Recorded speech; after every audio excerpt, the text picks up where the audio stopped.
ጨበሪያም ቆሻሻ እሱ ለሱ በለው ለኔ አትበለኝ። ኦፕሬሽን ተጠየቅ ከሚክራ ኢንተርቴይንመንት ጋር በመተባበር የሚቀርብላችሁ ልዩ ፕሮግራም። ይህ ፕሮግራም በማህበረሰብ ውስጥ ተጠያቂነትና ኃላፊነትን ለማስረጽ የሚቀርብ ነው።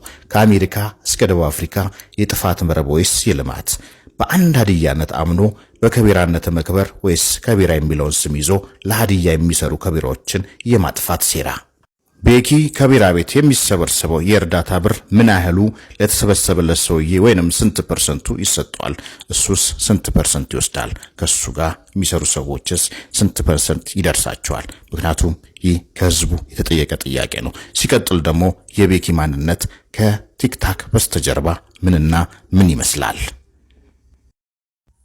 ዲስሬስፔክት አይደለም ልጅ ሪስፔክት ለማድረግ መጀመሪያ ማወቅ ያስፈልጋል።